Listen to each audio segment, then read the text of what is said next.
Very good morning dear students. આપણે last 2 લેક્ચરમાં તુલ્યભાર પરથી તુલ્યાંક, જેને ગ્રામ તુલ્યાંક કહેવાય, ને ગ્રામ તુલ્યાંક પરથી નોર્માલિટી કેવી રીતે શોધાય તેના વિશે ડિસ્કશન કર્યું, અને તુલ્યાંક કેવી રીતે શોધાય અને નોર્માલિટી કેવી રીતે શોધાય તેના બેઝ પર ડિસ્કશન કર્યું.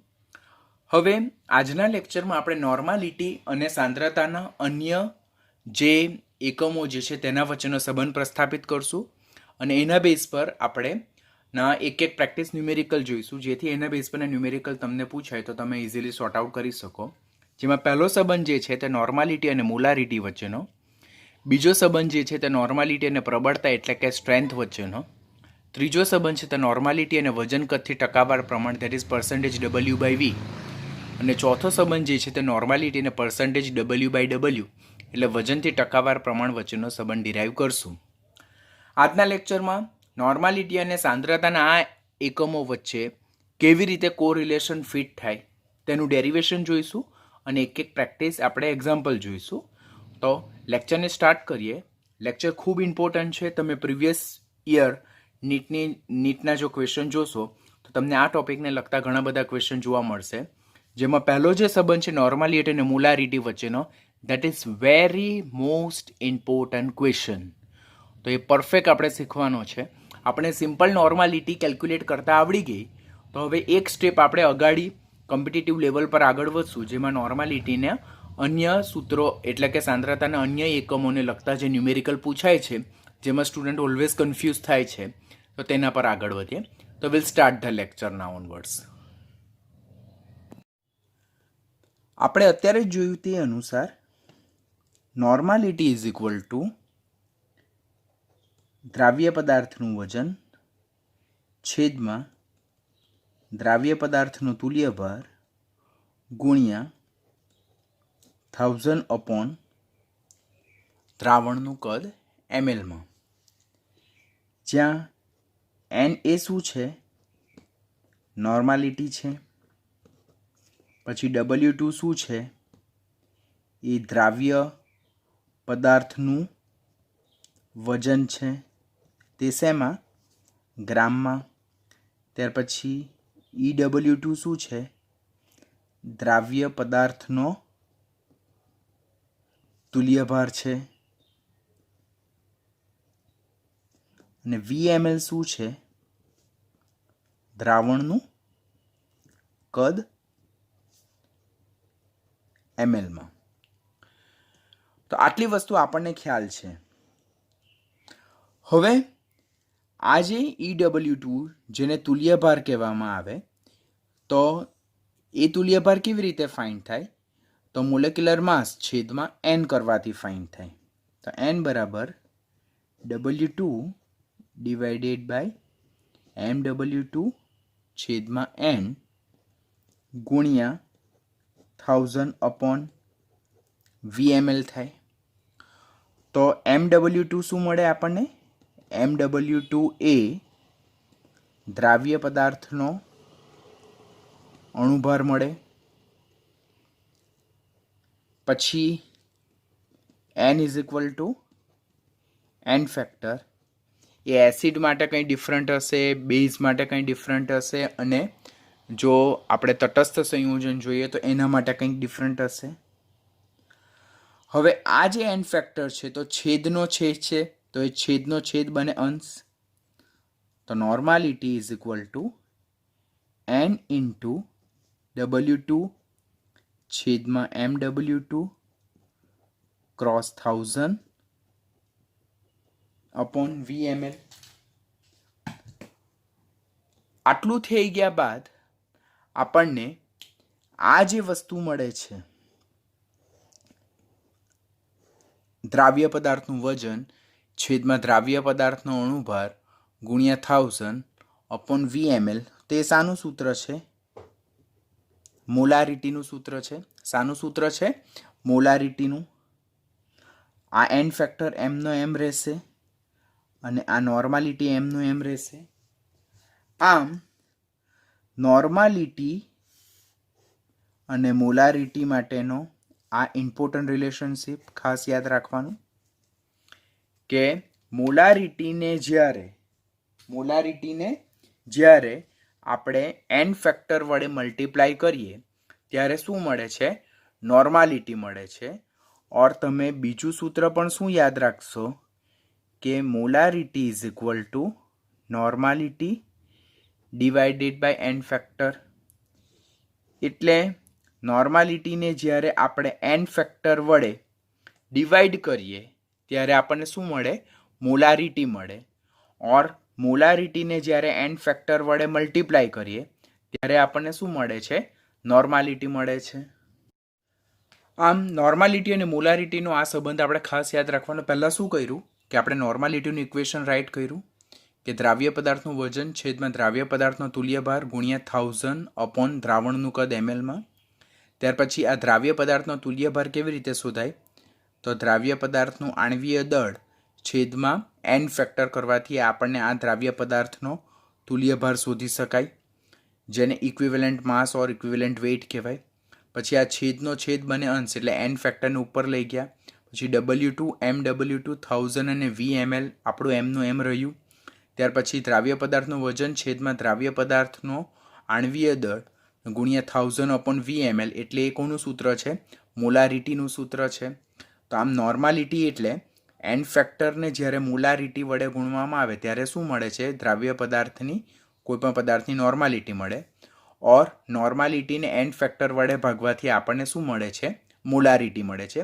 વેરી મોસ્ટ ઇમ્પોર્ટન્ટ ઇક્વેશન, ખાસ યાદ રાખજો. નંબર ઓફ ટાઈમ કોમ્પિટિટિવની એક્ઝામમાં આના બેઝ પરથી તમને ક્વેશ્ચન પૂછાય જ છે.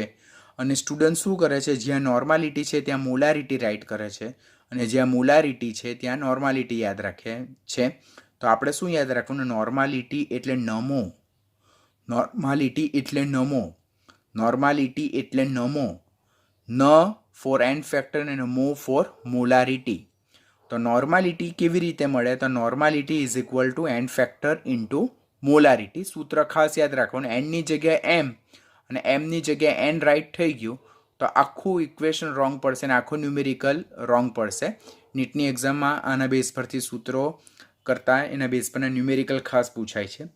એક ન્યુમેરિકલ જો સોલ્વ કરીએ આપણે તો કે H2SO4ના એક જલીય દ્રાવણની મોલારિટી 3 માલુમ પડે છે, તો આ દ્રાવણની નોર્માલિટી શોધો. પહેલાં તો આપણે જોવાનું કે આ ન્યુમેરિકલનું સોલ્યુશન આપણે કેવી રીતે કરી શકીએ. તો H2SO4 ના દ્રાવણની મોલારિટી આપણને કેટલી આપેલી છે? 3 આપેલી છે. હવે આ H2SO4 માટે n ફેક્ટર શું છે? તો H2SO4 માટે n ફેક્ટર 2 છે. કેવી રીતે? તો H2SO4 માંથી આપણને 2H+ મુક્ત થાય છે માટે એનો n ફેક્ટર કેટલો છે? 2 છે. કોમ્પિટિટિવનું મોસ્ટ ઇમ્પોર્ટન્ટ જો કમ્પાઉન્ડ હોય તો તે શું છે? Sulphuric acid H2SO4. એ તો આપણે કોમનલી યાદ રાખવાનું જ છે. આપણે શોધવાનું શું છે? નોર્માલિટી ફાઇન્ડ કરવાનું છે. અત્યારે જ આપણે ઇક્વેશન શું જોયું? Normality is equal two n factor into molarity. આ ઇક્વેશન આપણે અત્યારે જ જોયું. H2SO4નું n ફેક્ટર કેટલો છે? 2 છે. મોલારિટી કેટલી છે? 3 છે. તો આપણને નોર્માલિટી કેટલી મળી? 6 મળી. તો આના બેઝ પરથી એક સ્ટેટમેન્ટ એમ પણ પૂછાય કે H2SO4 ની નોર્માલિટી એ તેની મોલારિટીથી બમણી છે. H2SO4ની નોર્માલિટી એ તેની મોલારિટીથી બમણી છે. ઓર બીજું સ્ટેટમેન્ટ શું પૂછાય કે H2SO4 ની મોલારિટી એ તેની નોર્માલિટીથી અડધી છે. આ બંને સ્ટેટમેન્ટ કોમ્પિટિટિવની એક્ઝામમાં ટ્રુ અને ફોલ્સ સ્ટેટમેન્ટમાં પૂછાય તો આપણને એનું સોલ્યુશન આવડવું જોઈએ. તે કેવી રીતે? તો આપણને ખબર છે કે normality is equal to n into molarity. આ ઇક્વેશન ખ્યાલ છે. H2SO4 માટે એન ફેક્ટર જે છે તો તે એન ફેક્ટર શું છે? 2 છે. એટલે આપણે શું લખીએ? n બરાબર 2m. તો જો પહેલું સ્ટેટમેન્ટ થઈ ગયું. ધીસ ઇઝ ફર્સ્ટ સ્ટેટમેન્ટ કે H2SO4 માટે નોર્માલિટી એ મોલારિટીથી બમણી છે. અને સેકન્ડ સ્ટેટમેન્ટ શું છે? તે H2SO4 માટે મોલારિટી એ નોર્માલિટીથી અડધી છે. જો નોર્માલિટીથી અડધી છે તો દેટ ઇઝ સેકન્ડ સ્ટેટમેન્ટ. તો આ બંને સ્ટેટમેન્ટ પણ તમારે કોમ્પિટિટિવ માટે ખાસ યાદ રાખવાનું. આ બધું સ્ટેટમેન્ટ નહીં યાદ રાખો તો પણ ઇટ્સ ઓકે, ફાઇન, પણ આવા ટ્વિસ્ટ ક્વેશ્ચન બને છે જે સેમ કન્સેપ્ટના બેઝ પર આપણે છે અને આ સૂત્રના બેઝ પર જ છે. તો આપણને એમાં ગૂંચવાવાનું નહીં. આપણે સિમ્પલ સૂત્ર શું યાદ રાખવાનું? Normality is equal to n factor into molarity. H2SO4નો એન ફેક્ટર 2 હોવાથી H2SO4ની નોર્માલિટી એની મોલારિટીથી બમણી છે અને H2SO4 માટે એન ફેક્ટર 2 હોવાથી એની મોલારિટી એની નોર્માલિટીથી અડધી છે. તો આ પ્રકારના એક્ઝામ્પલ તમને ખાસ એક્ઝામમાં પૂછાય તે આપણે જોવાનું. બીજું એક એક્ઝામ્પલ જોઈએ. H3PO4 જેને ઓર્થોફોસ્ફોરિક એસિડ કહેવાય તેની નોર્માલિટી 10 નોર્મલ માલુમ પડે છે. તો આ દ્રાવણની મોલારિટી શોધો. તો આ ન્યુમેરિકલનું જો સોલ્યુશન જોઈએ આપણે તો પહેલાં તો H3PO4 જેને શું કહેવામાં આવે છે? ઓર્થોફોસ્ફોરિક એસિડ.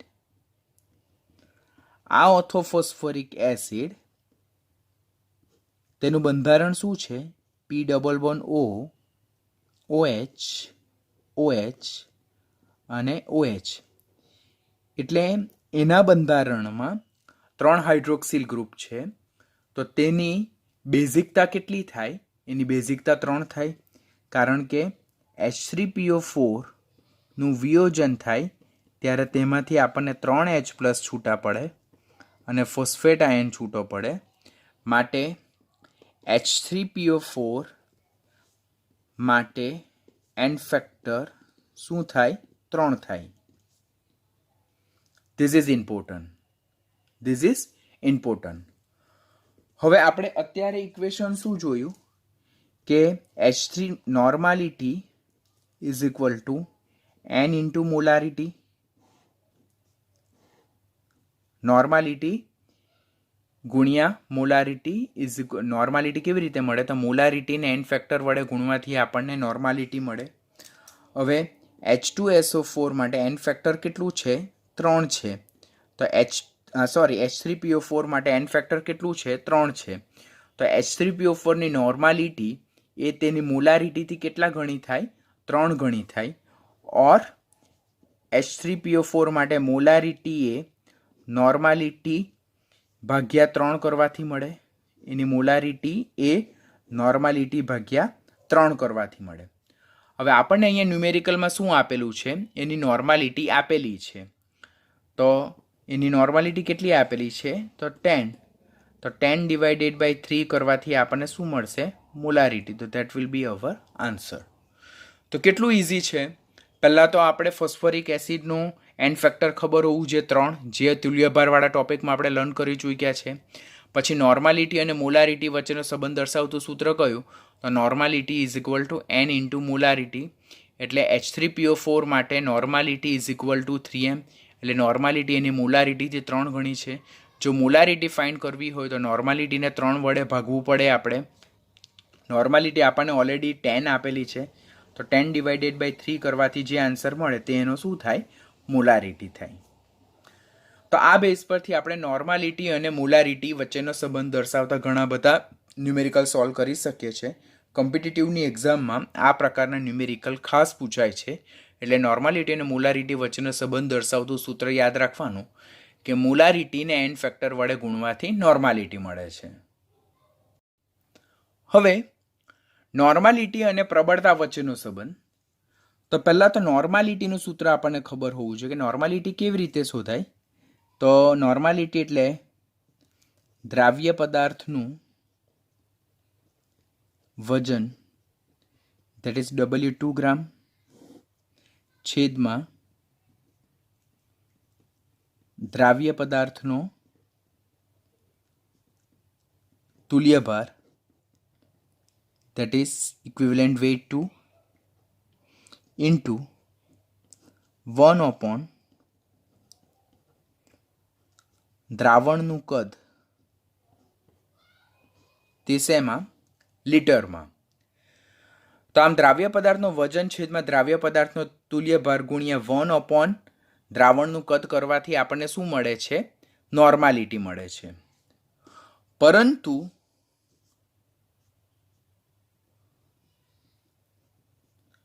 પરંતુ પ્રબળતા કેવી રીતે શોધી શકાય?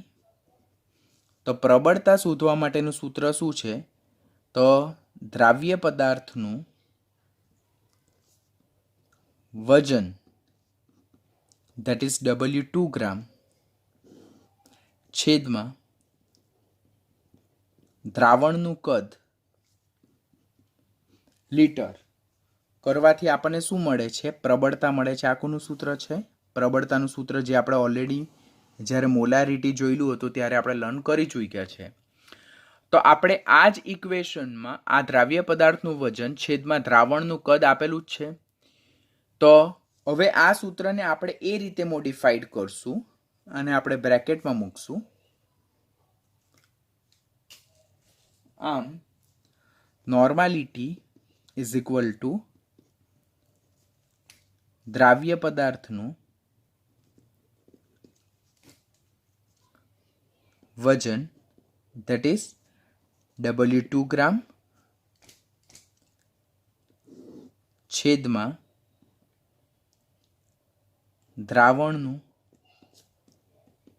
કદ લીટરમાં ગુણ્યા 1 અપોન દ્રાવ્ય પદાર્થનો તુલ્યભાર કરીએ છીએ. અને આ જે વસ્તુ જે છે દ્રાવ્ય પદાર્થનું વજન W2 છેદમાં દ્રાવણનું કદ એ કોનું સૂત્ર છે? પ્રબળતાનું સૂત્ર છે. તો આમ નોર્માલિટી અને પ્રબળતા વચ્ચે સંબંધ દર્શાવતું સૂત્ર શું? તો નોર્માલિટી ઇઝ ઇક્વલ ટુ પ્રબળતા ગુણ્યા 1 અપોન દ્રાવ્ય પદાર્થનો તુલ્યભાર. આ એક સૂત્ર આપણે યાદ રાખવાનું કે નોર્માલિટી ઇઝ ઇક્વલ ટુ પ્રબળતા ગુણ્યા 1 અપોન દ્રાવ્ય પદાર્થનો તુલ્યભાર. ઓર બીજું શું આપણે કરી શકીએ? જો દ્રાવ્ય પદાર્થના તુલ્યભારને નોર્માલિટી વડે મલ્ટીપ્લાય કરવામાં આવે તો પ્રબળતા મળે. ઓર પ્રબળતા ઇઝ ઇક્વલ ટુ નોર્માલિટી ગુણ્યા દ્રાવ્ય પદાર્થનો તુલ્યભાર. જ્યાં પ્રબળતા શેમાં હોય? ગ્રામ પ્રતિ લીટરમાં હોય. નોર્માલિટીને આપણે N વડે સિમ્બોલાઇઝ કરીએ અને દ્રાવ્ય પદાર્થના તુલ્યભારને આપણે ઇક્વિવેલન્ટ વેઇટ 2 તરીકે સિમ્બોલાઇઝ કરીએ. તો આ બે સૂત્ર પરથી આપણે કોઈ પણ પદાર્થની નોર્માલિટી પરથી એની પ્રબળતા શોધી શકીએ ઓર પ્રબળતા પરથી નોર્માલિટી શોધી શકીએ. Just think vote two remember કે આપણને દ્રાવ્ય પદાર્થનું નામ ખબર હોવું જોઈએ, દ્રાવ્ય પદાર્થનું સૂત્ર ખબર હોવું જોઈએ, દ્રાવ્ય પદાર્થનો તુલ્યભાર ખબર હોવું જોઈએ. તો નોર્માલિટીના બેઝ પરથી પ્રબળતા ઓર પ્રબળતાના બેઝ પરથી આપણે નોર્માલિટી ફાઇન્ડ આઉટ કરી શકીએ છીએ. એક ન્યુમેરિકલ્સ આના બેઝ પર જોઈએ કે ઓર્થોફોસ્ફરસ એસિડના એક દ્રાવણની પ્રબળતા 3 ગ્રામ પ્રતિ લીટર માલુમ પડે છે. તો આ દ્રાવણની નોર્માલિટી શોધો. પહેલાં તો આ જે ન્યુમેરિકલ છે તેના સોલ્યુશન ફાઇન્ડ કરવા માટે આપણને અહીંયા ઓર્થોફોસ્ફરસ એસિડ આપ્યું છે. જો તો ઓર્થોફોસ્ફરસ એસિડનું સૂત્ર તમને ખબર હોવું જોઈએ. તો ઓર્થોફોસ્ફરસ એસિડ જેનું સૂત્ર શું છે? H3PO3. શું છે એનું સૂત્ર? H3PO3 અને એનું બંધારણ કેવું છે? P double bond O H OH અને OH. તેના બંધારણમાં એક હાઇડ્રોજન એ ડાયરેક્ટલી ફોસ્ફરસ સાથે કોવેલેન્ટ બોન્ડથી બાઇન્ડ થયેલો છે, માટે એ એની બેઝિકતા એન્ડ ફેક્ટર માટે રિસ્પોન્સિબલ નથી. તેના બંધારણમાં જેટલા હાઇડ્રોક્સિલ ગ્રુપ હશે તેટલી એની બેઝિકતા હશે, માટે ઓર્થોફોસ્ફરસ એસિડ માટે એનો એન્ડ ફેક્ટર એટલે કે એની બેઝિકતા એટલે કે એમાંથી છૂટા પડતા H+ની સંખ્યા કેટલી છે? 2 છે. આ વસ્તુ પહેલાં આપણને કમ્પલસરી યાદ હોવું જોઈએ. હું તમને અત્યારે સમજાવું છું, એક્ઝામમાં તમે નહીં રાઇટ કરો ને ડાયરેક્ટ કરો તો પણ ચાલે. Why I am every time explaining you same thing? Because these are the common example that is always ask in your competitive exam. કે આ એકના એક ઉદાહરણ વારંવાર એક્ઝામમાં પૂછાય છે. So it's my duty to explain you many times. તો આ ઓર્થોફોસ્ફરસ એસિડ, બરાબર, તો આ ઓર્થોફોસ્ફરસ એસિડ H3PO3 તેનો એન્ડ ફેક્ટર કેટલો છે? 2 છે. અત્યારે જ આપણે પ્રબળતા માટેનું સૂત્ર જોયું. આ રહ્યું કે પ્રબળતા દેટ ઇઝ ગ્રામ પ્રતિ લીટર.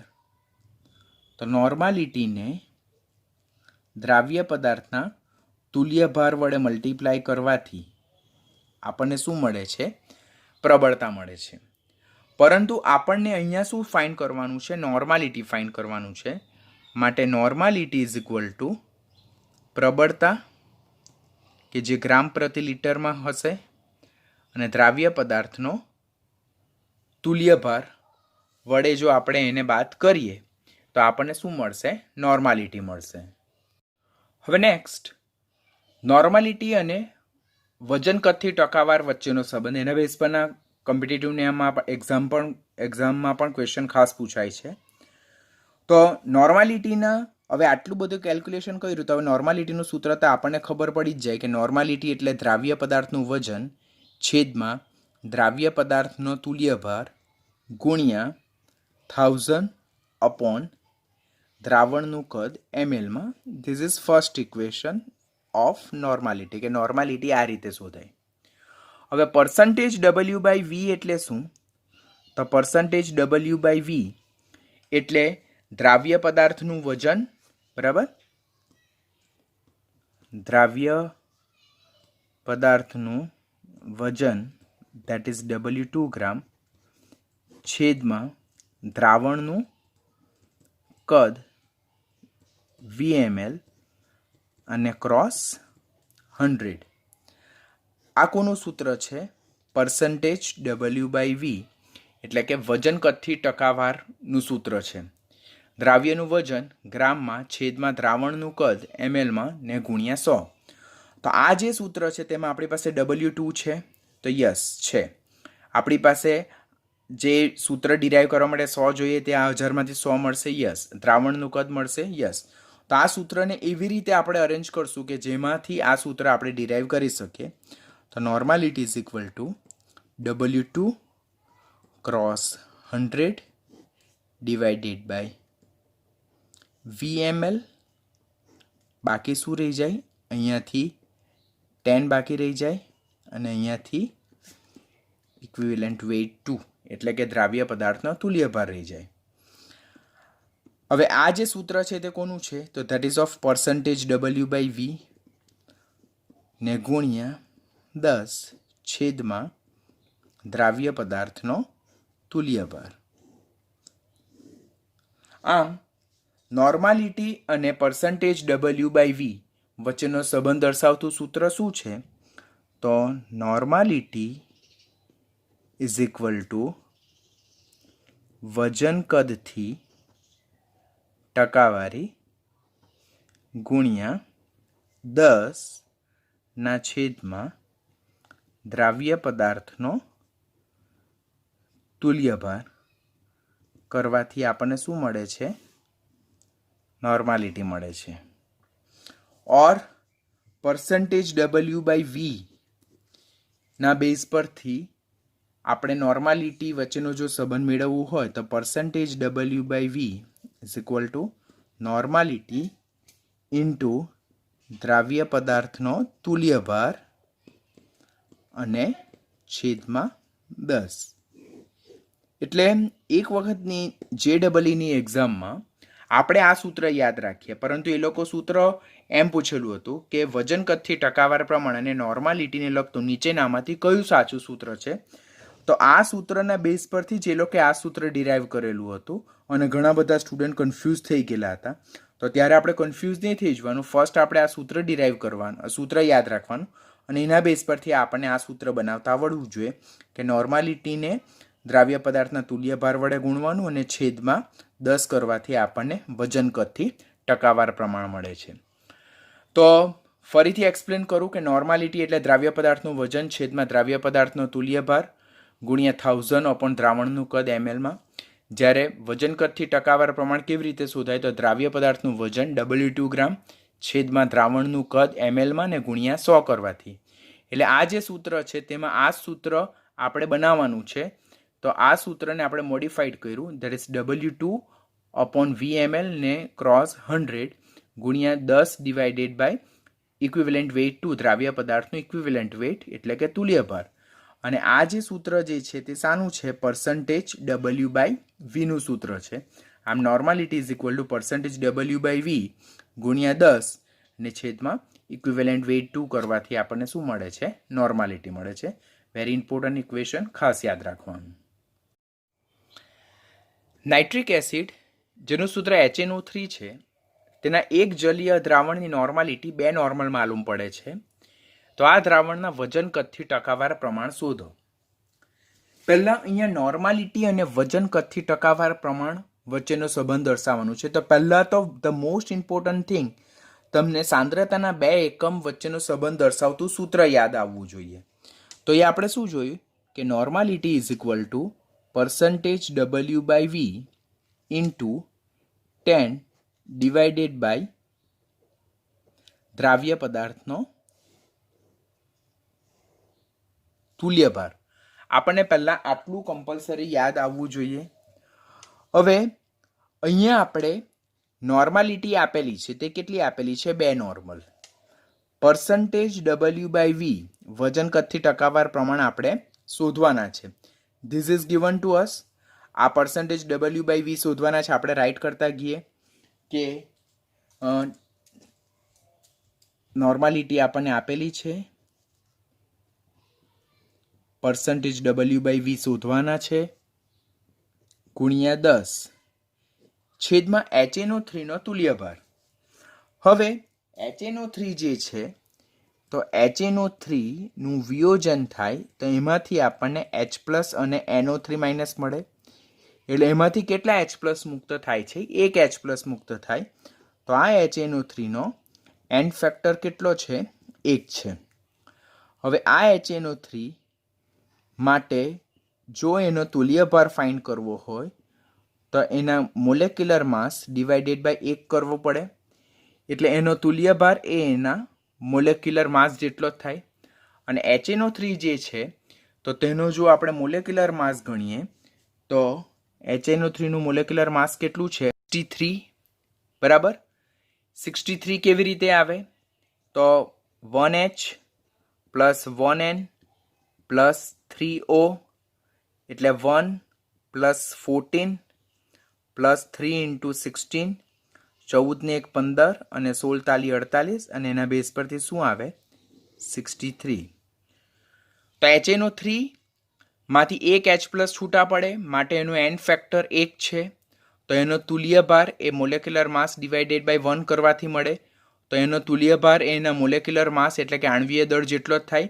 અને HNO3 નો આણ્વીય દળ કેટલું છે? 63 છે. તો HNO3 નો તુલ્ય ભાર કેટલો થાય? 63 થાય.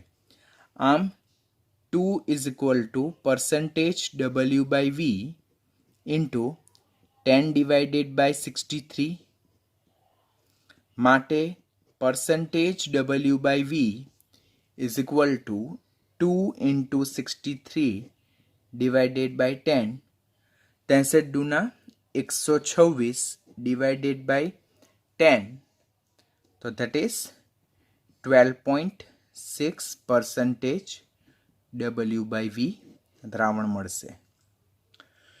તો જ્યારે નોર્માલિટી અને પર્સન્ટેજ ડબલ્યુ બાય વી વચ્ચેનો સંબંધ દર્શાવતા સૂત્રને લગતા ન્યુમેરિકલ્સ પૂછવામાં આવે તો પહેલાં આપણે આ સૂત્ર યાદ રાખવાનું અને એના બેઝ પરથી આપણને તો ખાસ કરીને ઘણા બધા સ્ટુડન્ટને એન ફેક્ટર અને તુલ્યભારની ગણતરીમાં જ બહુ ભૂલ કરે.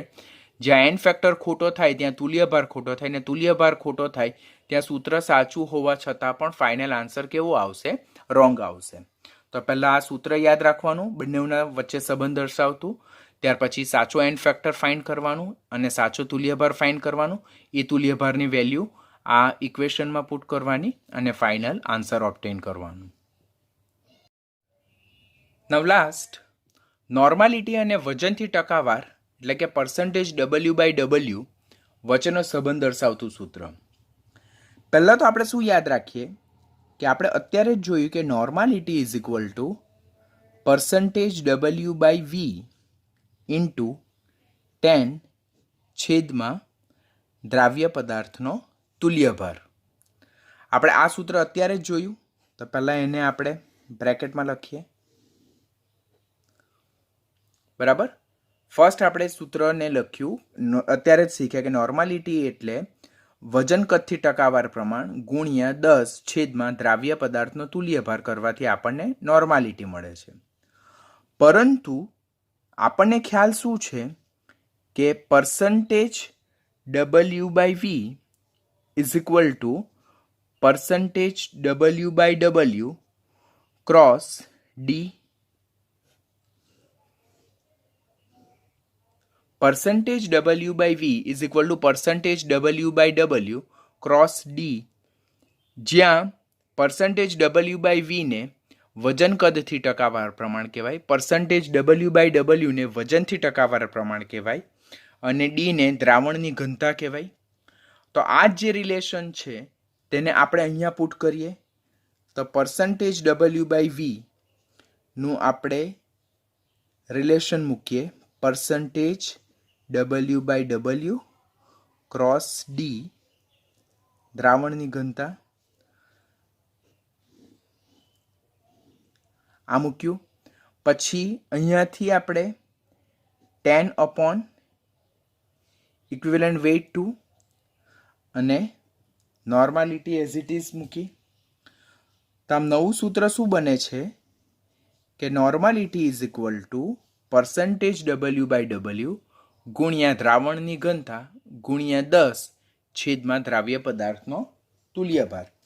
તો આપણે એને પ્રોપરલી વેમાં લખીએ તો નોર્માલિટી ઇઝ ઇક્વલ ટુ વજનથી ટકાવાર પ્રમાણ ટકાવારી ગુણ્યા દ્રાવણની ઘનતા ગુણ્યા 10 દ્રાવ્ય પદાર્થનો તુલ્યભાર. તો આમ કરવાથી આપણને નોર્માલિટીના બેઝ પરથી વજનથી ટકાવાર પ્રમાણ और વજનથી ટકાવાર પ્રમાણના બેઝ પરથી નોર્માલિટી ફાઇન્ડ કરી શકાય. What we should know, we must know કે આપણને દ્રાવણની ઘનતા આપેલી હોવી જોઈએ અને દ્રાવ્ય પદાર્થનો તુલ્યભાર આપેલો હોવો જોઈએ ઓર આપણને ખબર હોવું જોઈએ ઓર આપણને શોધતા આવડતું હોવું જોઈએ. તો આપણે એકના બેઝ પરથી બીજું ઓર બીજાના બેઝ પરથી પહેલુંને ફાઇન્ડ કરી શકીએ છીએ. સમજાવું સૂત્ર કેવી રીતે આપણે ડિરાઈવ કર્યું. આપણે નોર્માલિટી અને વજનથી ટકાવાર પ્રમાણ એટલે કે પર્સન્ટેજ બાય માસ વચ્ચેનો સંબંધ મેળવવો છે. તો પહેલાં જ આપણે સૂત્ર જોયું કે નોર્માલિટી એટલે વજન કદથી ટકાવાર ગુણ્યા 10 દ્રાવ્ય પદાર્થનો તુલ્યભાર. પરંતુ વજનથી ટકાવાર પ્રમાણ વજન કદથી ટકાવાર પ્રમાણ એટલે વજનથી ટકાવાર પ્રમાણ ગુણ્યા દ્રાવણની ઘનતા. તો આ જે પર્સન્ટેજ ડબલ્યુ બાય વીનો રિલેશન છે તે આપણે અહીંયા પ્લેસ કરીએ, બાકીની બધી જ વસ્તુ એમને પ્લેસ કરીએ. તો આમ નોર્માલિટી ઇઝ ઇક્વલ ટુ વજનથી ટકાવાર પ્રમાણ ગુણ્યા દ્રાવણની ઘનતા ગુણ્યા 10 દ્રાવ્ય પદાર્થનો તુલ્યભાર, તુલ્ય દળ, ઇક્વિવેલન્ટ વેઇટ ઓર ઇક્વિવેલન્ટ માસ કરવાથી આપણને દ્રાવણની નોર્માલિટી મળી શકે છે. 6.3 વજનથી ટકાવાર પ્રમાણ ધરાવતા, that means percentage W by W is given 6.3. Oxalic એસિડના દ્રાવણની નોર્માલિટી શોધો. દ્રાવણની ઘનતા આપણને આપેલી છે. દ્રાવણની ઘનતા અહીંયા કેટલી આપેલી છે? આપણને 2 ગ્રામ પર ml આપેલું છે. પહેલાં તો આપણને પર્સન્ટેજ W/W એટલે કે વજનથી ટકાવાર પ્રમાણ અને નોર્માલિટી વચ્ચેનો સંબંધ દર્શાવતું સૂત્ર આપણને કમ્પલસરી યાદ રહેવું જોઈએ. તો એ સૂત્ર શું છે કે normality is equal to percentage W/W ગુણ્યા દ્રાવણની ઘનતા ગુણ્યા 10/, દ્રાવ્ય પદાર્થનો તુલ્યભાર. પહેલાં આપણને આ સૂત્ર કમ્પલસરી યાદ રહેવું જોઈએ. સૂત્ર યાદ નહીં રહેશે તો પછી ફર્ધર તમે કોઈ પણ રીતે આગળ વધી શકો નહીં. એટલે ફર્સ્ટ કોરિલેશન ધરાવતા સૂત્ર એની હાવ 10 વખત લખો, 100 વખત લખો, 500 વખત લખો, પણ કમ્પલસરી આ બધા જ સૂત્ર તમને આવડવા જોઈએ. અને કોન્સન્ટ્રેશન ટોપિક એટલો વાઇડ છે એટલા માટે ચેપ્ટર આપણું કમ્પ્લીટ નથી થતું. તમને એમ લાગતું હોય કે જૂન મહિનાથી આપણું ચેપ્ટર સ્ટાર્ટ થયું, June, July, August, September is about to over. પણ આ બધા કન્સેપ્ટ એટલા ઇમ્પોર્ટન્ટ છે કે એવરી ટાઈમ એવરી લેક્ચરમાં આપણે જુદા જુદા કોરિલેશન ધરાવતા ઇક્વેશન જોઈએ. તો that means this topic is very important. અને જો તમે વારંવાર સૂત્રોને જોશો નહીં, લખશો નહીં, ને લખીને મોઢે નહીં કરશો, મેમરાઇઝ નહીં કરશો, તો આ બધી વસ્તુ તમારા માટે બહુ ટફ થઈ જશે. Better way make it very easy, very clear by repeating or રિવાઇઝિંગ many times. વારંવાર એને રિપીટ કરો, રિવાઇઝ કરો. સૂત્ર ખ્યાલ છે આપણને. હવે આપણે નોર્માલિટી ફાઇન્ડ કરવાની છે. પર્સન્ટેજ W/W આપણને આપેલ છે 6.3. દ્રાવણની ઘનતા પણ આપણને 2 આપેલી છે, 10 તો ખબર જ છે. But again question equivalent weight of the solute. પહેલાં તો આપણને અહીંયા શું આપ્યું છે? Oxalic acid. ઓક્ઝેલિક એસિડ આપ્યું છે. તો ઓક્ઝેલિક એસિડ જે છે તો તેનું સૂત્ર શું છે? H2C2O4. ઓક્ઝેલિક એસિડનું સૂત્ર શું છે? H2C2O4. અને એનું બંધારણ આ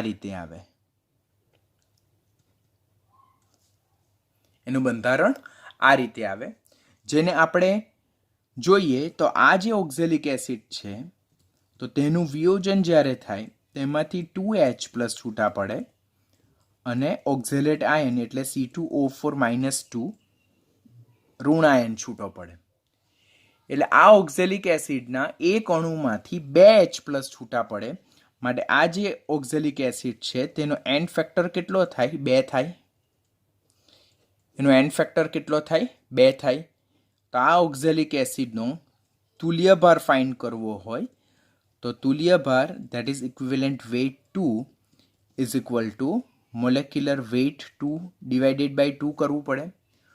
હવે આ જે ઓક્ઝેલિક એસિડ જે છે તો તેનું મોલેક્યુલર માસ કેટલું થાય? તો 2H છે આપણી પાસે, 2 કાર્બન છે અને 4 ઓક્સિજન છે. 2 × 1 2 × 12 પ્લસ 4 × 16 2 + 24 પ્લસ 16 64. તો 24 ને 2 26 ને 64. તો 6 ને 4 10 ને 6 ને 2 8 ને 1 9. તો એનો અણુભાર કેટલો છે? તો 90 છે. તો અહીંયા તુલ્યભાર 90 ડિવાઇડેડ બાય 2 છે.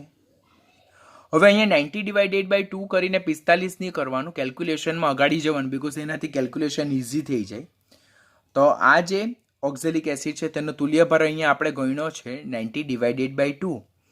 તો અહીંયા હું 90 પ્લેસ કરીશ ને ડિવાઇડેડ બાય 2, છેદનો છેદ બને અંશ, એટલે 6.3 × 2 × 10 × 2 ને ડિવાઇડેડ બાય 90.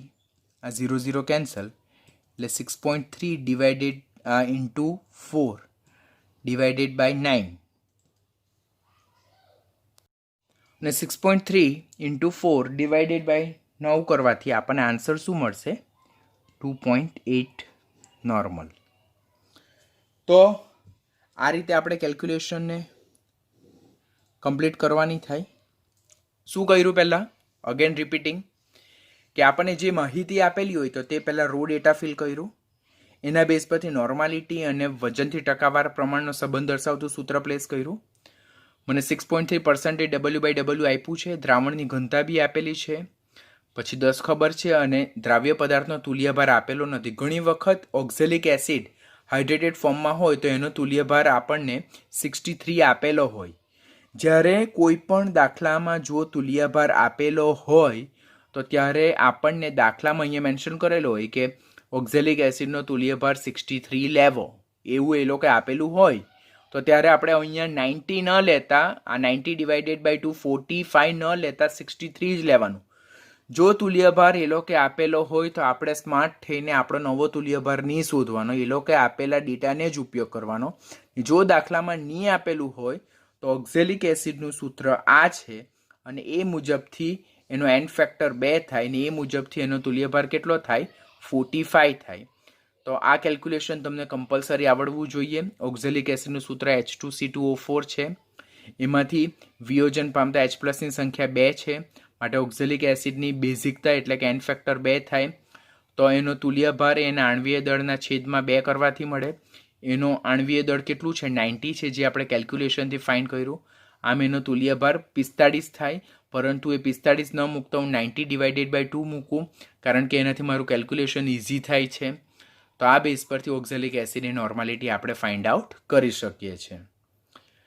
તો આના બેઝ પરથી આપણે નોર્માલિટીનું પહેલાં મોલારિટી સાથેનો સંબંધ જોયો, નોર્માલિટીનું પ્રબળતા સાથેનો સંબંધ જોયો, નોર્માલિટીનું %W/V વચ્ચેનો સંબંધ જોયો અને નોર્માલિટીનો %W/W વચ્ચેનો સંબંધ જોયો.